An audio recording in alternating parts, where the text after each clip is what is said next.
This is Film Don't Lie from UGAsports.com. I'm Dayne Young. That's Brent Rollins. We've done this for like 4 seasons now, and we've gotten, I think, pretty darn good at it because he's the data guy. I'm the video guy. We put our powers together, and we check out what Georgia does each week. A lot from Oregon on this week. So 5 Film Don't Lie videos. Make sure you check them all out. This particular episode is featuring the skill players around Stetson Bennett and Georgia's offense. Many of them. It was obvious, Brent, that Georgia was spreading the ball around, and a ton of guys got opportunities to touch it, whether catching or getting the ball in a sweep. Some of those counted as passes too. We're going to look at a lot of those. Yeah, and I think it's the nature of their offense. It's the nature of what they've built, which is we're not one or two guy dependent. We're an entire team full of great players, and we're just going to get them all the ball. And this is what I love from a play calling standpoint. And this is, something I've done even in my own career calling plays. Sometimes it's just, hey, I want to get this guy the ball. All right, next play, let me get somebody else the ball. All right, next play, I'm going to get somebody else the ball. Oh, you haven't scored yet? Let me let you score. Like when you're at that level where you can just kind of play around and be like, all right, let's get this guy the ball. But you can see on a lot of these things where primary target different than who actually got it. But for the most part, the wealth was there. You had 7 different receivers with at least 2 targets and 2 receptions.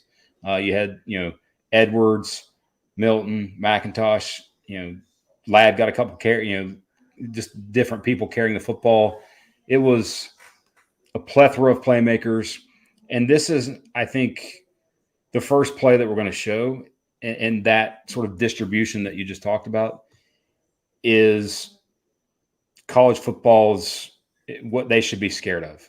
Yeah. Because to me, Todd Monken, and now that you've allowed him to be here for 3 years and he's not gone back to the NFL or not gotten a head job somewhere, something like that, he's now taken all of the NFL stuff that you saw early, the downfield passing concepts, the 2020s UG offense, the downfield passing concepts, all those things, and now blended what works in the college game when your players are just flat better. And that's screens, quick tosses, getting your guys the ball in space very quickly, and it creates an insane level of efficiency. Georgia's EPA per play, which is an efficiency measure, was double what the national leader was last year. They scored in the first 7 drives. They got almost all the entirety of the yards they could have gotten in the game. Just phenomenal offensive performance. Don't know that I've ever said this as a lead-in. Let's check out this Georgia pass-first offense. Even though this is kind of a running play still, it's just a little toss. Well, it's you think of it in terms of what it actually does. It is an extension of the running game. But what's amazing here is this is like basic sort of youth football level stuff from the corner. Look at what Ladd McConkey does at the snap. Like he's cracking. He's coming down and blocking definitively at the snap of the ball. His eyes are there. He's breaking down. He's not running a route. And the corner is still just cheating inside, and just eyes on him. That's football 101. Crack, use the corner, replace. And you should be making Darnell block you, and then the other guy's free. But Darnell now is allowed to get to the safety, and that just is never going to end well. Number 7, sorry. Like Darnell on smaller guys in open space, he's too good of an athlete. He's going to destroy you. I mean, at least he tried to jump over him as he threw him into the ground, so he didn't land on top of him. Just his legs, his giant tree trunk legs. And what's amazing about the play, and this is the scheme and what we talked about, is that it's not really greatly blocked. Like Broderick gets a good enough piece of his guy to where he can't get involved with play. Bowers gets a good enough piece of 4 to where he now has to, it's not like this dominant block, but he gets in. You do that, you get enough of a piece of people, you get the playmakers in space, and then your athletes are just better. Yeah, and Kenny McIntosh in the open field, yards after the catch, he's a master at it already. And I think that was probably the most shocking thing watching this game to me was I thought that, and sort of the prediction piece of it, I thought Oregon would be very technically sound. I thought they would tackle well, and you could just tell this is them almost learning a new language. Yeah, over and over and over again, and learning how to play a completely different way because they missed 20 tackles in the game. Now, a lot of that's just Georgia having better players and Ladd McConkey making people look ridiculous. but it's also sort of discipline and the attention to detail that you're used to seeing from a Georgia defense that you didn't see from Oregon. Georgia with an empty set, spreading the field here. And this is just picked. I mean, you can, as the guy's walking down right at the 40-yard line, Stetson clearly knows he has cover one man across with a free safety, and it's go pick the matchup. And by the way, this is Kenny Mack, and I think Kenny Mack on any linebacker is going to be just a win for Georgia because he's such a natural receiver. But that's Justin Flo. That's former 5-star people that, everybody here at UGA, from the UGA perspective, wanted. Like they thought he'd be the starting linebacker right now. But again, he allowed 5 receptions on 5 targets for 40 yards in coverage. It's just Georgia's players are just better. You have to be impressed with Kenny McIntosh's balance to stay in bounds and on his feet and then still make a move and get more yards. That's a lot going on. I don't know how he did not go out of bounds with his hand or his foot. I mean, just incredible. I thought he did. I watching it as it happened, I thought he did go out of bounds as well. But it's just impressive. Just being a great athlete. It always scares me when people put their arm down like that because I've had issues with that. But still, phenomenal balance, great athlete. He's going to be one of Georgia's biggest weapons this year. I mean, 9 catches for 117 yards. He was a big part of the offense and deservedly so. Let's check out the weapons in the red zone. McConkey with a little toss. And this is another one. Doke. Where your guys are just better. You just have better players because this is actually blocked quite horribly in a way. Like you get instant penetration. Truss is I think he thinks he's going to the backside. Oh, I need to get he's indecisive, basically, because he thinks he's got to get the backside linebacker. Allows penetration. No, he's to the left. Oh, excuse me. I was on Van Pran. Yes.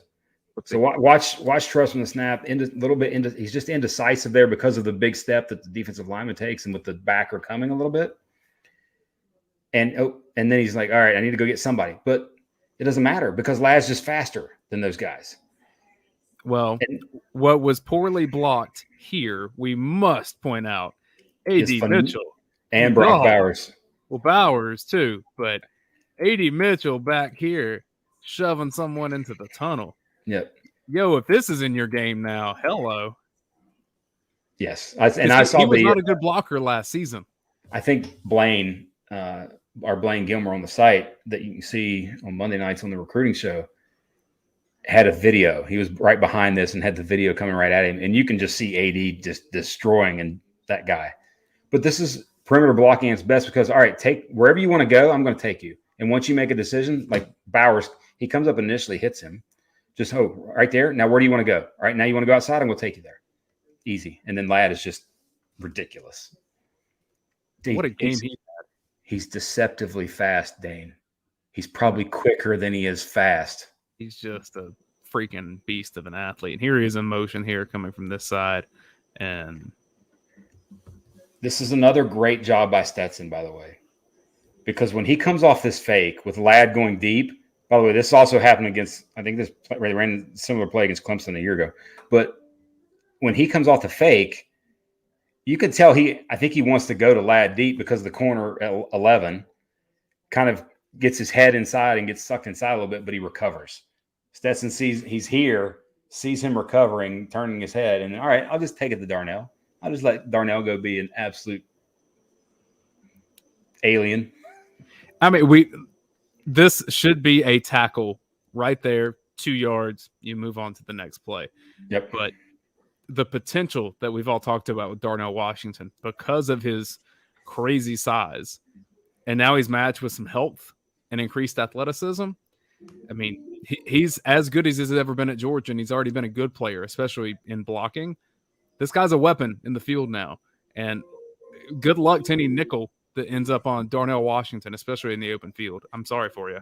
Yeah, and I wrote about it after the game. Like, he dominated the game and had 2 catches, and he had a drop, which he's probably going to be as mad about that as any play in the game. But he completely dominated the game with his – and what he allows Georgia's offense to do because of the – basically he could be a first-round tackle if he wanted to be. like today, after that game, watching him play, that was the first time I thought he's a first-round pick. I thought because he's mainly been a blocker guy and we've only seen very little flashes of the receiving ability and really the speed part of it. I mean, I knew he always was athletic, but he looked like a first-round pick yesterday. What do you do if you're this Oregon cat? How, like, this is a good effort. Yep. I mean, maybe a little high, but like you got to grab onto something. It's one of those things where you think, all right, the Seahawk tackling method, eyes through the thighs. You teach that. Well, okay, well, that guy's thighs are bigger than me. It's like I don't know that I want to do that. It's a business decision. It's always a business decision if you have Darnell in the open field like that with a head of steam. We've shown you trips. We've shown you Georgia spraying it out and going empty. This formation here is a nasty one. Yes, and we talked in the offseason about how much sort of I thoroughly enjoy the trips bunch with the single receiver to the top. Again, this is just phenomenal patience by Stetson. Because, all right, deep shot, not there. Or at least maybe even if the deep shot is not the primary read and Bowers is kind of the primary thing here where you're staring at the deep shot just to give him space.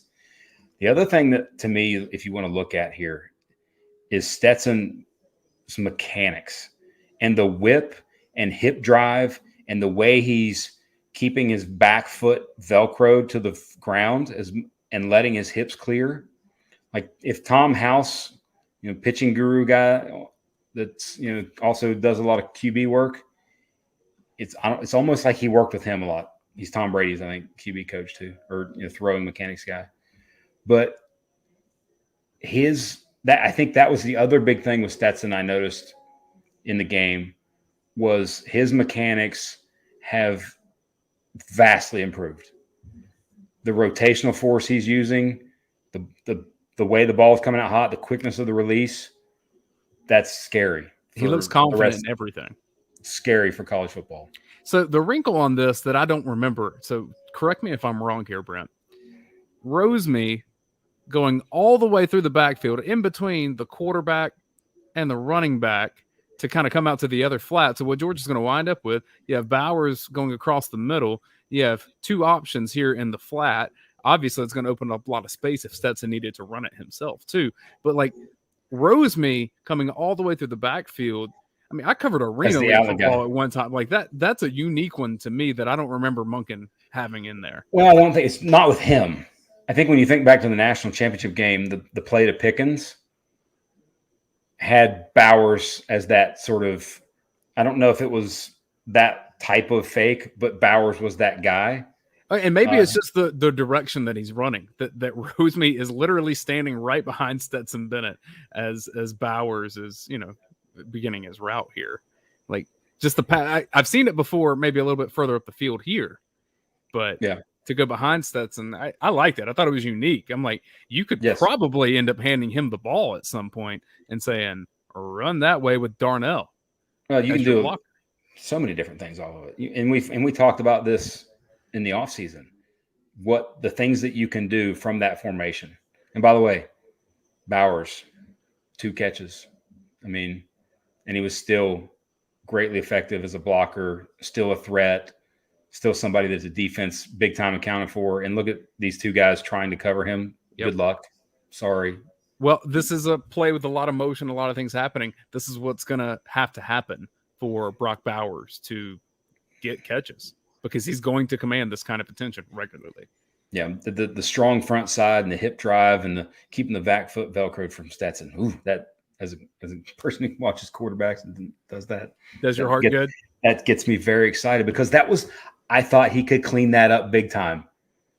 There was things within the mechanics of his mechanics that I thought he could clean up. And based on the game against Oregon, he very much cleaned them up.